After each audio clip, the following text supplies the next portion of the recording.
It's like this. I've seen a lot of girls take their photos. I guess it's easier for her to keep track of like this. I'm not quite sure. You know what? When I use money in public, that's where it all gets a little bit funny. In 1991, the government passed this thing called the Americans with Disabilities Act, where all these companies have to adhere to it, but the federal government doesn't. Here, Tommy, here's your change. The one thing that isn't accessible in this country is the money. It's $14. Fives are on top, singles are on the bottom. Have I gotten screwed? Sure, of course. I mean, I couldn't tell you when. But, you know I've gotten beat before, sure. So good. Thank you very much. Thank you. Appreciate you. Robert, blind guy? That's He fell asleep while eating a sandwich. I looked over at him. You guys have crumbs on your face. Oh, I think he's ready for bed. I looked over at him and he was literally eating and sleeping at the same time. Okay. He's begging. You ready to go night-night? Okay, let's go get night. So, as I was saying, I looked over because I was watching something on my computer. I looked over at him and he was literally sleep eating, whatever you want to call it. It was hilarious. Here we go, night-night, buddy. I know. Here we go. Sorry. Anyways, it was the funniest thing I've ever seen. I never even knew that was possible. He was eating a sandwich like he normally did, but he was fully asleep. I never knew a kid could do that. Hold on, shh. Do you want to rock for a little bit, buddy? Want to come with rock with mama? Okay.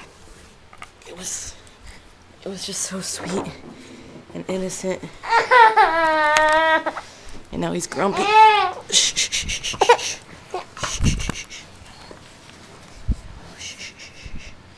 Probably bad lighting. Maybe good lighting. I don't know.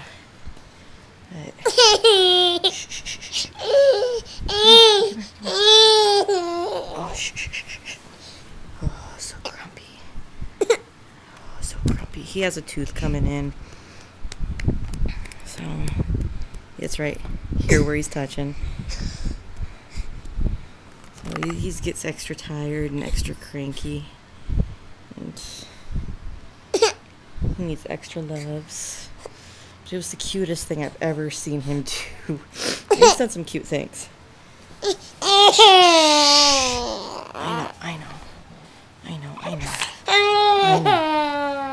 I know. I remember molars coming in, like 12-year-old molars or whatever. And I was just miserable. And my mom's one of those people that are like, just suck it up. I had horrible growing pains growing up. Like, you'd keep me up for nights and nights and nights in a row. And I'd just sit there and cry. And she's like, I don't know what I can do with you. I mean, I know they make child aspirin or whatever. Tylenol or something. Maybe they didn't back when I was a kid. I knew they made some kind of painkillers. And when she'd give me painkillers, like a half of a half. But I did react weird to medicine a lot. So maybe she was just worried and she was just trying to save me. But I'd have the worst pain and it'd just keep me up all night. So I feel for him. So I'm trying to be extra patient with him. He's been super, super, super needy. And sometimes it gets annoying because I just sit down and I'm like, I want to relax. I want 2 minutes to myself. The moment I sit down, he's right in my lap, pulling on my necklace, which I just started to wear because my rings don't fit my fat fingers anymore. My fingers just swelled a little bit, just enough that it makes me worried that my rings aren't gonna come off when I want them to, and my finger will fall off. I know, buddy. And I usually give him numbing stuff, but he just kind of just sucks it right off my finger before I get it in his mouth. Before I get it on his tooth area. So it doesn't really help. It just kind of makes his throat numb. I don't know. It's like, oh, there's something in my mouth, or he bites me, so I'm kind of scared. I guess I could put on a Q-tip. I don't really want to put Q-tip in his mouth. He eats the cotton. I don't know. This really has nothing to do with anxiety. This is just my life, and I just wanted to share it with you. But I was thinking, and this is kind of a horrible thought, and so don't judge me. I think the reason I have such a hard time dealing with all my problems, like people actually deal with stuff instead of ignore it and hope it goes away. I'm like, I'm ignoring it and hoping it goes away because I don't want to be this person that I am. I don't want to be in that category of people with mental illnesses or mental problems. I don't want that to be my label, you know? And when people find out you have anxiety or depression or bipolar or whatever you have, that label's put on you whether you like it or not. It's hard for a person not to put that label on you. It's just way we're programmed, you know? And, you know, people say, oh, I don't put labels on people. And I want to believe it's true, but I put labels on people. Even when I say I don't put labels on people, I do, and it's not even consciously. It's just like my mind's like, oh, that person has that problem, so you're just going to put that label on them, you know, stick it right on there. So it's like, I know I do that, and I don't want people to do that to me because I don't want them to think that I have a weakness. I mean, we all have weaknesses, but like I don't want them to think I have problems. I have a problem with perfection, like in people. I want to come off as not a perfect person, but, you know, high up there. But I just come off weird. Like, seriously, that's why I don't have a lot of friends. Like, immediately in this area, I have some friends that are out of town. Probably the reason that we're still friends. You know who I'm talking about. Well, 2 people know who I'm talking about. Anyways. And I'm watching people with anxiety issues and stuff on YouTube, and I'm like, do I look like that? And it's not like they look like anything. I feel for them, and I actually feel like love and support towards them, but I'm like, really, do I come off like that? Is that how people see me? And I know I told you this is horrible to think because I am a person with anxiety. I know that. And obviously, I've been telling everybody on YouTube, all 58 my subscribers, I got three new subscribers, so that was a big, exciting surprise. But it's still, I don't like to be in this category. I saw what it did to my family. My dad has depression issues and bipolar issues and like a lot of issues that caused a lot of problems in my family. And my mom, you know, she wasn't without her faults either. And it's like those two combined, it made for a lot of stress in my family. And it was a stressful situation to grow up in. And I don't want that for my family. So it's like I don't want to acknowledge the fact that I have these problems. If I ignore them long enough, they'll go away. That's in my blood. My maternal, I don't know, my dad's dad, my grandpa, I never met him. Neither did my dad. My dad's never met his own dad. He was going to, and his motorcycle wouldn't work, and then like the week later, he was dead. Because my grandpa had skin cancer. He knew that it was skin cancer, but he didn't go and see anybody. He just ignored it, and it went away. Well, it didn't really go away. It went through his system and into his brain and killed him. So it's like I keep on thinking about that. Like, I'm becoming that person that just ignores my problems, and it's going to become something bigger. Where I can control it when it's smaller and, you know, when it's controllable, but if I don't and I ignore it and I push it away, it's going to come and, like, it's going to get deep down inside of me and then come out later, and I'm going to go crazy and, you know, chop up a dog or something. I don't know. I don't know what people do when they go crazy. Well, I kind of do, but I don't know what I do when I go crazy.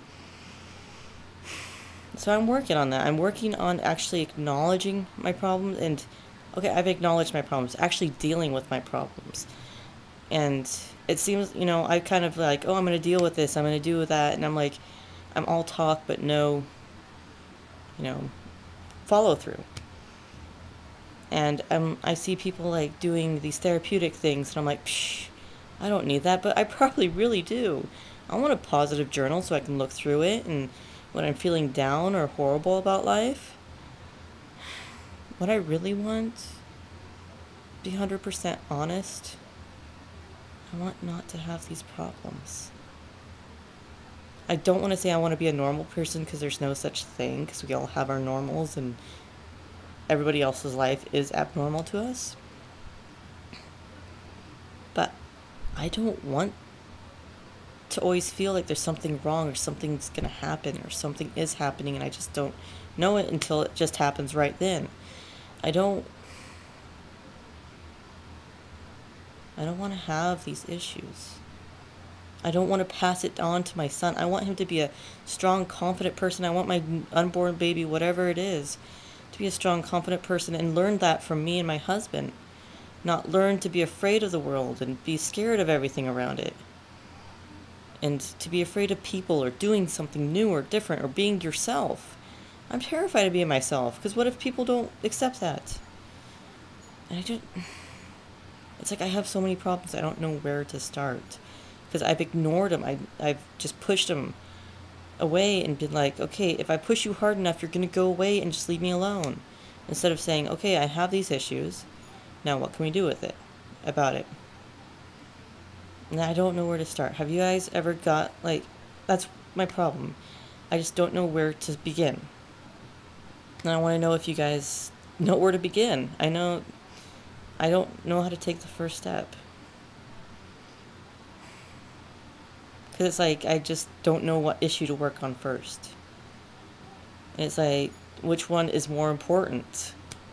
You know, the fact that I don't enjoy life, the fact that I think withholding all the happiness and fun things is somehow progressing faster than everybody else somehow, or the fact that I feel like I'm in a constant race against everybody else and I feel like I'm always trying to keep up with everybody where I know my own pace is kind of far behind everybody or some people, I don't know. And instead of going my own pace, I'm breaking my neck and trying to catch up with everybody else instead of just doing my own thing and just being me. Where do you start with that? You know? Do you guys have any suggestions? I would be so open to that. Or actually asking someone for help. That's a horrible thing. I don't do that. I've gotten better, but most of the time I still am like, no, I can do this, where I'm failing and I'm falling apart. And on the outside, I'm like, oh no, it's okay, whatever. And the inside, I'm like just one problem away from just having a complete mental breakdown. That's what I feel like all the time. I don't want to feel like this anymore. I want to get better, and I have a feeling that I'm never going to get rid of this. That this will always be me. This will always be Deborah. I will always have these problems. And I don't want it. I don't want these problems anymore. I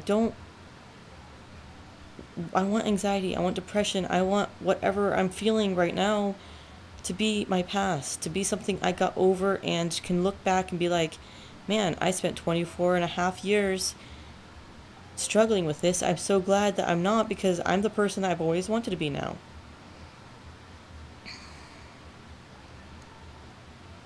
I went from, oh, look at this sweet moment to, sorry. Need anything? I'm leaving my husband. I'm leaving my husband. You know, it was a text from my husband. Okay, that was funny. See, these things. I should start writing down things that I feel I really like about myself. And that little break right there, that lightened the mood for me.